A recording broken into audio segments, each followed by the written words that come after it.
नमस्ते दोस्तों, बालाजी क्लासेज में आपका हार्दिक स्वागत है। अपन बात कर रहे थे दोस्तों रक्त परिसंचरण तंत्र के बारे में, और अपन ने बात की थी दोस्तों कणिकाओं के बारे में, जिनके अंतर्गत नंबर 1 कणिका के बारे में अपन ने पढ़ा है, आरबीसी के बारे में अपन ने पढ़ लिया है दोस्तों। नेक्स्ट दूसरे प्रकार की कणिकाएं होती हैं डब्ल्यूबीसी। तो आज अपन बात करेंगे दोस्तों डब्ल्यूबीसी के बारे में। किसके बारे में चर्चा करेंगे दोस्तों? आज अपन डब्ल्यूबीसी के बारे में चर्चा करेंगे दोस्तों। डब्ल्यूबीसी ये रक्त में पाई जाने वाली क्या होती है दोस्तों? कणिकाएं होती है डब्ल्यूबीसी। इनके बारे में अपन बात करेंगे दोस्तों। रक्त में पाई जाने वाली कणिकाओं के बारे में अपन बात कर रहे हैं। डब्ल्यूबीसी ये रक्त में पाई जाने वाली कणिकाएं होती है। क्या होती है दोस्तों? कणिकाएं होती है। ये रक्त में पाई जाने वाली कणिकाएं होती है। इनका नाम की बात करते हैं दोस्तों। इनका नाम होता है श्वेत रक्त कणिकाएं। नाम क्या होता है दोस्तों? श्वेत रक्त कणिकाएं। देखिए दोस्तों, अपन बात कर रहे हैं रक्त में पाई जाने वाली कणिकाओं के बारे में। नंबर 1 अपन ने पढ़ा है दोस्तों आरबीसी के बारे में। नंबर 2 पर नाम आता है दोस्तों डब्ल्यूबीसी। क्या नाम है दोस्तों? डब्ल्यूबीसी। ये रक्त में पाई जाने वाली कणिकाएं होती हैं। नाम श्वेत रक्त कणिकाएं होता है। रासायनिक नाम की बात करते हैं। डब्ल्यूबीसी का रासायनिक नाम, डब्ल्यूबीसी का रासायनिक नाम होता है दोस्तों ल्यूकोसाइट। कौन सी साइट है दोस्तों? ये ल्यूकोसाइट। डब्ल्यूबीसी का रासायनिक नाम होता है ल्यूकोसाइट, जिसमें ल्यूको शब्द का शाब्दिक अर्थ होता है श्वेत रंग। ल्यूको शब्द का शाब्दिक अर्थ क्या होगा दोस्तों? श्वेत रंग। साइट शब्द का शाब्दिक अर्थ होता है कणिकाएं, अर्थात वे कणिकाएं जिनका रंग श्वेत होता है, ये श्वेत रक्त कणिकाएं कहलाती हैं। अगर अपन इनके रंग की बात करते हैं दोस्तों, इनका रंग कैसा होता है? श्वेत। और श्वेत को अपन कौन सा रंग बोलते हैं दोस्तों? सफेद रंग। कौन सा रंग होता है दोस्तों? सफेद रंग। डब्ल्यूबीसी ये रक्त में पाई जाने वाली कणिकाएं होती हैं। नाम श्वेत रक्त कणिकाएं होता है। रासायनिक नाम ल्यूकोसाइट होता है। ल्यूको शब्द का शाब्दिक अर्थ होता है श्वेत रंग। साइट का अर्थ होता है कणिकाएं। रंग होता है श्वेत। फिर आगे की ओर बात करते हैं। अगर अपन इनके जन्म स्थान की बात करते हैं कि भाई डब्ल्यूबीसी का जन्म कहाँ होता है, जन्म स्थान की बात करते हैं। डब्ल्यूबीसी का जन्म स्थान कहलाता है अस्थि मज्जा। कहाँ होगा दोस्तों? अस्थि मज्जा। डब्ल्यूबीसी का जन्म स्थान कहलाता है अस्थि मज्जा। आरबीसी का जन्म स्थान भी अस्थि मज्जा कहलाता है।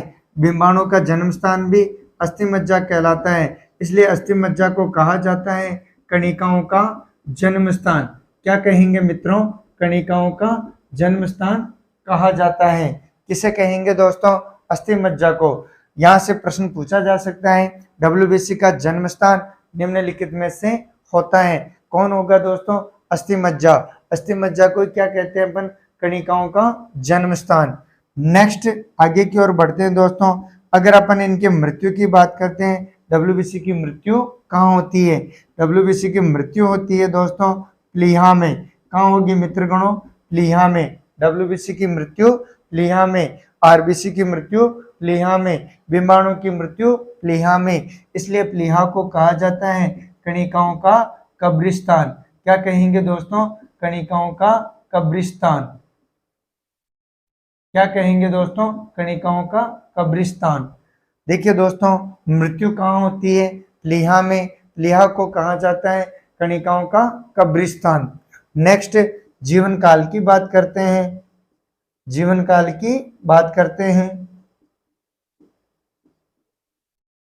जीवन काल होता है दोस्तों, इनका जीवन काल होता है 6 से लेकर के 8 दिन। औसत जीवन काल कितना होता है दोस्तों? 6 से लेकर के 8 दिन। इनका औसत जीवन काल होगा 6 से लेकर के 8 दिन का जीवन काल होता है।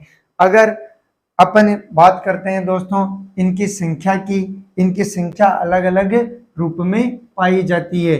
संख्या होती है दोस्तों, पुरुषों के अंतर्गत इनकी संख्या पाई जाती है 8000 से 11000 mm क्यूब।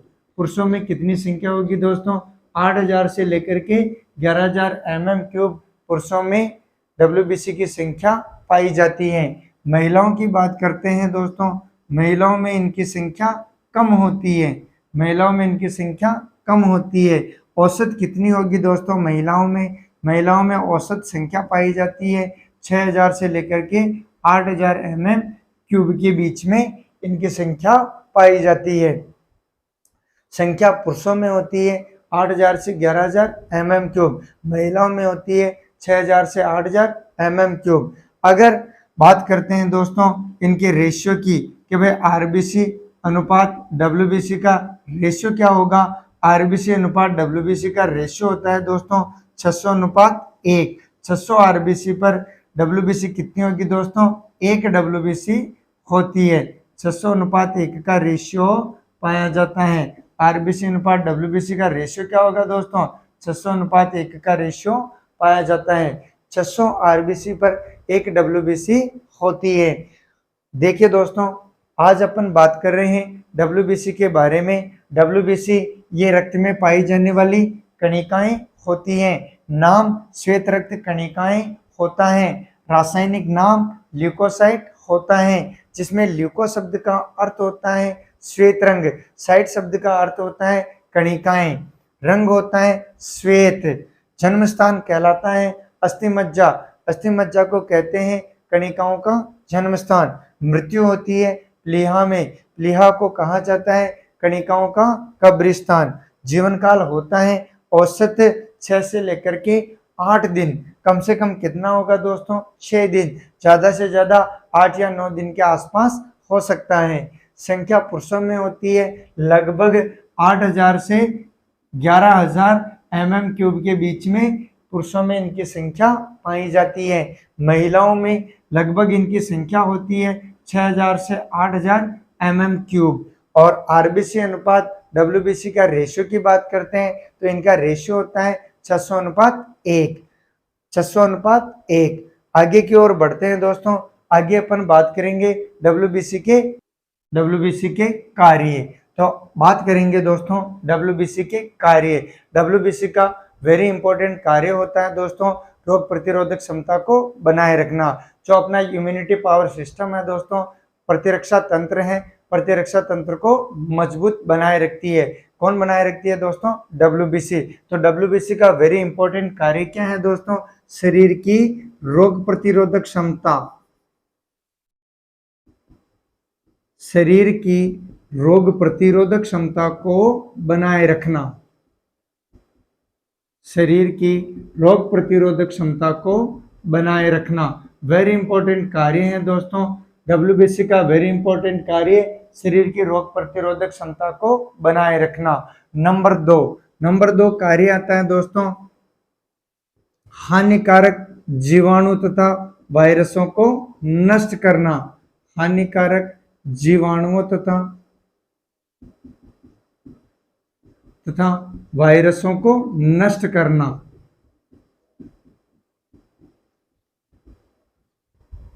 हानिकारक जीवाणु तथा वायरसों को नष्ट करना। नंबर 3 कार्य। नंबर 1 पर है दोस्तों शरीर की रोग प्रतिरोधक क्षमता को बनाए रखना। नंबर 2 हानिकारक जीवाणु तथा वायरसों को नष्ट करना। नंबर 3 भक्षकाणुओं को नष्ट करना। भक्षकाणुओं को नष्ट करना। भक्षकाणुओं को नष्ट करना। भक्षकाणुओं को नष्ट करने के कारण डब्ल्यूबीसी को कहा जाता है शरीर का सैनिक। डब्ल्यूबीसी को क्या कहा जाता है दोस्तों? शरीर का सैनिक।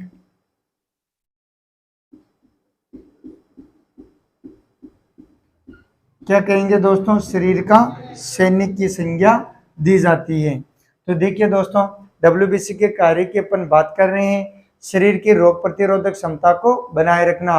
अपना जो प्रतिरक्षा तंत्र है, इम्यूनिटी पावर सिस्टम है, इस इम्यूनिटी पावर सिस्टम को कौन मेंटेन रखती है दोस्तों? डब्ल्यूबीसी। जब अपन बीमार हो जाते हैं तब अपन डॉक्टर के पास जाते हैं, डॉक्टर अपना चेकअप करता है, ब्लड टेस्ट करता है। ब्लड टेस्ट में देखता है दोस्तों एचबी की मात्रा कितनी है, आरबीसी की मात्रा कितनी है, डब्ल्यूबीसी की मात्रा कितनी है, विषाणु की मात्रा कितनी है। ये सारा स्टेटमेंट देखने के फलस्वरूप फिर जिसकी कमी होती है उसको बढ़ाने से रिलेटेड दवाइयाँ प्रोवाइड करवाता है दोस्तों। तो WBC का वेरी इंपॉर्टेंट कार्य क्या है?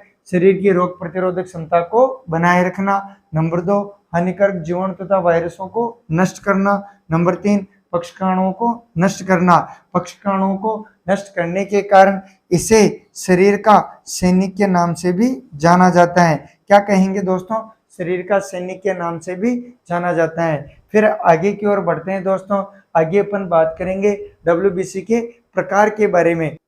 WBC के प्रकार, तो अपन बात करेंगे दोस्तों WBC के प्रकार के बारे में।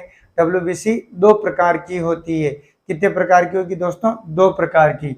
WBC के कितने प्रकार होते हैं दोस्तों? WBC 2 प्रकार की होती है। कितने प्रकार की होती है दोस्तों? 2 प्रकार की। WBC के प्रकार होते हैं दोस्तों 2।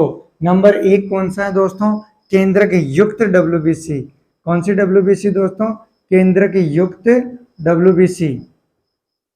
और नंबर 2 प्रकार होता है केंद्रक विहीन WBC। केंद्रक विहीन WBC नाम से स्पष्ट है दोस्तों। केंद्रक युक्त WBC वह WBC जिसमें केंद्रक पाया जाता है। नाम से स्पष्ट है दोस्तों, केंद्रक युक्त WBC, इसमें केंद्रक पाया जाता है। केंद्रक पाया जाता है। केंद्रक विहीन WBC नाम से स्पष्ट है, इसमें केंद्रक नहीं होता है। केंद्रक नहीं होता है। केंद्रक युक्त WBC भी 3 प्रकार की होती है। कितने प्रकार की होगी मित्रों? 3 प्रकार की, जिसमें नंबर 1 नाम है दोस्तों इयोसिनोफिल।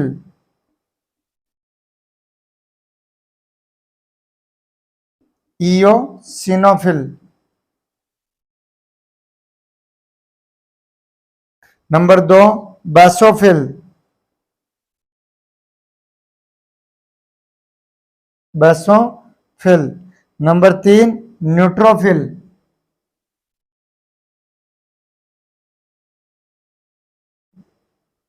न्यूट्रोफिल।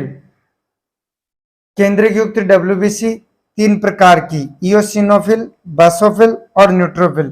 इयोसिनोफिल पक्षकाणुओं को नष्ट करती है। इयोसिनोफिल पक्षकाणुओं को नष्ट करती है।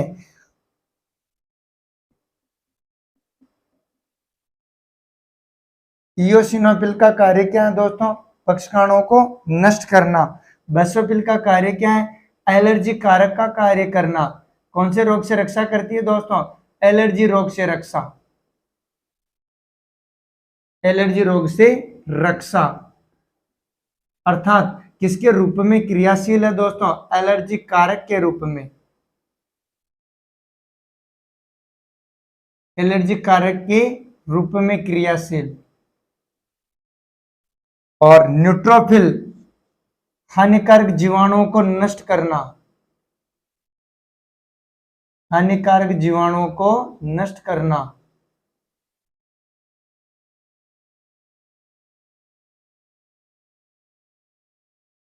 हानिकारक जीवाणुओं को नष्ट करना। तो देखिए दोस्तों, इयोसिनोफिल का कार्य है पक्षकाणुओं को नष्ट करना। बासोफिल का कार्य है एलर्जी रोग से रक्षा करना, अर्थात एलर्जी कारक के रूप में क्रियाशील होती है। न्यूट्रोफिल हानिकारक जीवाणुओं को नष्ट करना। शरीर की रोग प्रतिरोधक क्षमता को मेंटेन रखने के लिए इस न्यूट्रोफिल की अहम भूमिका होती है। अगर आपकी बॉडी के अंतर्गत न्यूट्रोफिल्स प्रचुर मात्रा में हैं दोस्तों, तो किसी प्रकार के रोग से संक्रमित अपन नहीं हो सकते हैं। अगर इनकी बात करते हैं दोस्तों, इयोसिनोफिल का रेशियो होता है, इयोसिनोफिल 1 से लेकर के 2% रूप में पाई जाती है। और बासोफिल की बात करते हैं, बासोफिल किस रूप में पाई जाती है? 0.5 से लेकर के 1% मात्रा में पाई जाती है। और न्यूट्रोफिल की बात करते हैं तो ये पाई जाती है दोस्तों 60 से लेकर के 65% मात्रा में रक्त के साथ में पाई जाती है। और फिर आगे की ओर बढ़ते हैं दोस्तों, केंद्रक विहीन WBC, इसमें केंद्रक नहीं पाया जाता है। केंद्रक विहीन WBC जिसमें केंद्रक नहीं पाया जाता है। केंद्रक विहीन WBC भी 2 प्रकार की होती है। कितने प्रकार की होगी दोस्तों? 2 प्रकार की होती है। नंबर 1 है दोस्तों मोनोसाइट। नंबर 1 क्या है दोस्तों? मोनोसाइट।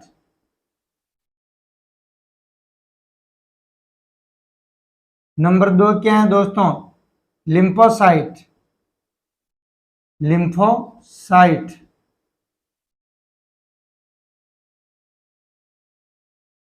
मोनोसाइट और लिम्फोसाइट, ये 2 प्रकार है दोस्तों, मोनोसाइट और लिम्फोसाइट। फिर लिम्फोसाइट की भी बात करते हैं तो लिम्फोसाइट के भी 2 प्रकार होते हैं। लिम्फोसाइट के कितने प्रकार होंगे दोस्तों? 2 प्रकार होते हैं, टी लिम्फोसाइट और बी लिम्फोसाइट। टी और बी, टी लिम्फोसाइट और बी लिम्फोसाइट।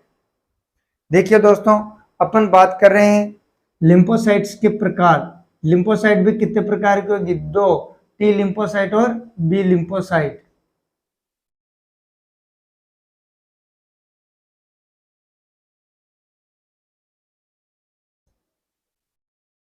देखिए दोस्तों, अपन बात कर रहे हैं डब्ल्यूबीसी के प्रकार के बारे में। डब्ल्यूबीसी के प्रकार, डब्ल्यूबीसी 2 प्रकार की होती हैं। नंबर 1 है दोस्तों केंद्रक युक्त डब्ल्यूबीसी और नंबर 2 है दोस्तों केंद्रक विहीन डब्ल्यूबीसी। नाम से स्पष्ट है दोस्तों, केंद्रक युक्त डब्ल्यूबीसी वह डब्ल्यूबीसी जिसमें केंद्रक पाया जाता है वो कहलाती है दोस्तों केंद्रक युक्त डब्ल्यूबीसी। केंद्रक युक्त डब्ल्यूबीसी 3 प्रकार की होती है। नंबर 1 है दोस्तों, नंबर 1 प्रकार का नाम है इयोसिनोफिल। क्या नाम है दोस्तों? इयोसिनोफिल। इसका कार्य क्या है? पक्षकाणुओं को नष्ट करना। और इसका प्रतिशत मात्रा कितनी होती है? 1 से 2% मात्रा में रक्त के साथ में पाई जाती है। बेसोफिल डब्ल्यूबीसी कार्य क्या है? एलर्जी रोग से रक्षा करना। और मात्रा कितनी होती है? 0.5 से लेकर के 1% मात्रा में। न्यूट्रोफिल हानिकारक जीवाणुओं को नष्ट करना। यहां से वेरी इंपॉर्टेंट है दोस्तों, बेसोफिल डब्ल्यूबीसी ये एलर्जी रोग से रक्षा करती है, एलर्जी कारक के रूप में क्रियाशील होती है। अगर हमारे रक्त में डब्ल्यूबीसी की कमी हो जाती है, कौन सी दोस्तों? बेसोफिल की। बेसोफिल डब्ल्यूबीसी की कमी होने के कारण हमारे शरीर कौन से रोग से ग्रसित हो जाता है दोस्तों? एलर्जी रोग से ग्रसित हो जाता है। एलर्जी त्वचा पर खुजली चलना, आंखों के चारों तरफ खुजली चलना, धूप में जाते ही चेहरे का रेड कलर का हो जाना और चारों तरफ खुजली चलना, ये क्या है दोस्तों? एलर्जी रोग है। और एलर्जी रोग कब होगा? बेसोफिल डब्ल्यूबीसी की कमी होगी। बेसोफिल डब्ल्यूबीसी प्रचुर मात्रा में है तो एलर्जी रोग नहीं होगा दोस्तों। केंद्रक विहीन डब्ल्यूबीसी, नाम से स्पष्ट है इसमें केंद्रक नहीं होता है। क्या नहीं होता है दोस्तों? केंद्रक नहीं होता है। ये 2 प्रकार की होती है, मोनोसाइट और लिम्फोसाइट। मोनोसाइट और लिम्फोसाइट। लिम्फोसाइट के भी 2 प्रकार होते हैं, टी लिम्फोसाइट और बी लिम्फोसाइट। इन दोनों के कार्य की बात करते हैं। टी लिम्फोसाइट एचआईवी वायरस को नष्ट करती है, अर्थात एड्स रोग से रक्षा करती है। एड्स रोग का वाहक होता है HIV virus, human immuno virus, और AIDS acquired immunodeficiency syndrome. तो एड्स रोग से रक्षा कौन करेगी दोस्तों? टी लिम्फोसाइट करती है। कौन करेगी दोस्तों? टी लिम्फोसाइट करती है। टी लिम्फोसाइट प्रचुर मात्रा में है तो व्यक्ति को एड्स रोग नहीं होता है दोस्तों। आगे की ओर बढ़ते हैं दोस्तों, अपन टी लिम्फोसाइट बी लिम्फोसाइट के कार्य के रूप में देखते हैं। तो टी लिम्फोसाइट एचआईवी वायरस को नष्ट करती है और बी लिम्फोसाइट क्या करती है दोस्तों? रोग प्रतिरोधक क्षमता को बनाए रखती है। तो अपन लिम्फोसाइट के 2 रूप आगे की ओर लिखते हैं दोस्तों। देखिए दोस्तों, अपन बात कर रहे थे केंद्रक विहीन डब्ल्यूबीसी जिसमें केंद्रक नहीं पाया जाता है। केंद्रक विहीन डब्ल्यूबीसी 2 प्रकार की होती है, मोनोसाइट और लिम्फोसाइट। मोनोसाइट और लिम्फोसाइट। लिम्फोसाइट भी 2 प्रकार की होती है, टी लिम्फोसाइट और बी लिम्फोसाइट। कौन कौन सी है दोस्तों? टी लिम्फोसाइट, टी लिम्फोसाइट और बी लिम्फोसाइट। टी लिम्फोसाइट का कार्य क्या होता है दोस्तों? टी लिम्फोसाइट का कार्य है एचआईवी वायरस को नष्ट करना। कौन से वायरस को नष्ट करना दोस्तों? एचआईवी वायरस को नष्ट करना। अगर आपकी बॉडी के अंतर्गत टी लिम्फोसाइट प्रचुर मात्रा में है तो व्यक्ति कौन से रोग से ग्रसित नहीं होगा, अर्थात एड्स रोग से रक्षा करती है, एड्स रोग से ग्रसित नहीं होगा। और एड्स रोग का जो रोगजनक होता है वो कौन है दोस्तों, HIV वायरस है। और इसी HIV वायरस को नष्ट कौन करती है दोस्तों, तो टी लिम्फोसाइट करती है। और बी लिम्फोसाइट की बात करते हैं। बी लिम्फोसाइट का कार्य क्या दोस्तों, रोग प्रतिरोधक क्षमता को बनाए रखना, रोग प्रतिरोधक क्षमता को मेंटेन रखना, रोग प्रतिरोधक क्षमता को बनाए रखना। ये वेरी इंपॉर्टेंट कार्य है दोस्तों। जो इम्यूनिटी पावर सिस्टम है उस इम्यूनिटी पावर सिस्टम को मेंटेन रखना, प्रतिरक्षा तंत्र को मजबूत रखना, प्रतिरक्षा तंत्र को मजबूत बनाना या मजबूत रखना। फिर देखते हैं दोस्तों, WBC से संबंधित एक रोग है। WBC की संख्या अनियमित रूप से बढ़ने के कारण एक रोग हो जाता है, उसे कहा जाता है दोस्तों ल्यूकेमिया। और ल्यूकेमिया को कहते हैं अपन ब्लड कैंसर। ब्लड कैंसर एक लाइलाज बीमारी है दोस्तों। WBC की संख्या अनियमित रूप से, WBC की संख्या अनियमित रूप से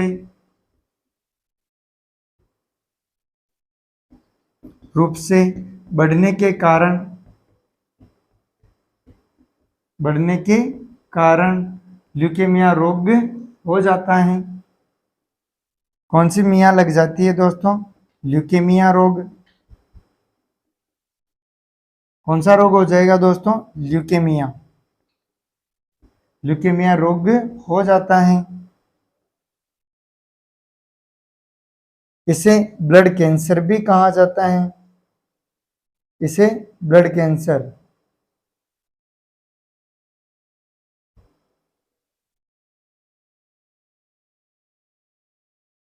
इसे ब्लड कैंसर कहा जाता है। ये एक लाइलाज बीमारी है। कौन सी बीमारी है दोस्तों, लाइलाज बीमारी है।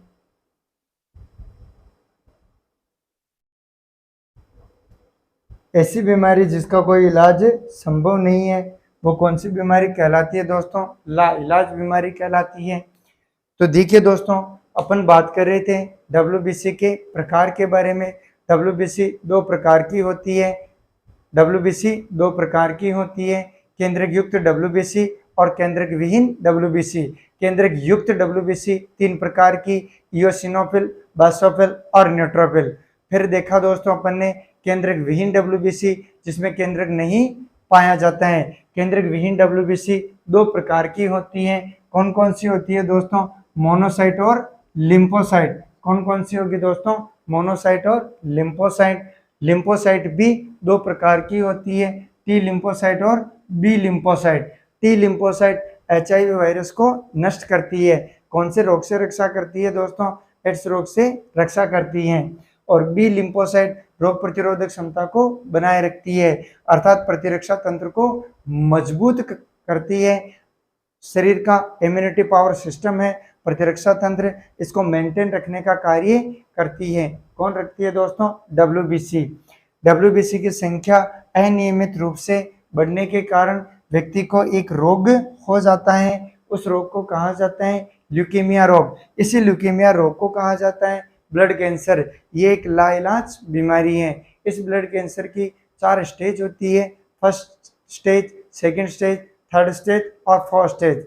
फर्स्ट स्टेज पर ब्लड कैंसर रोग को ठीक किया जा सकता है, सेकंड स्टेज पर कंट्रोल किया जा सकता है, थर्ड स्टेज पर कंट्रोल किया जा सकता है और फोर्थ स्टेज पर न के बराबर कंट्रोल किया जा सकता है। इस रोग के अंतर्गत पूरी बॉडी का ब्लड भी चेंज करवा दिया जाए फिर भी ये रोग जड़ से समाप्त नहीं होता है। ये ब्लड कैंसर एक लाइलाज बीमारी है और ये ब्लड कैंसर WBC की संख्या पर डिपेंड करता है दोस्तों। और आज अपन ने बात की दोस्तों WBC के बारे में। नेक्स्ट क्लास के अंतर्गत अपन बात करेंगे दोस्तों डिंबाणुओं के बारे में, जो कि रक्त में पाई जाने वाली तीसरे प्रकार की कणिका होती है। तो नेक्स्ट क्लास के अंतर्गत बात करेंगे दोस्तों डिंबाणुओं के बारे में। जय हिंद, जय भारत।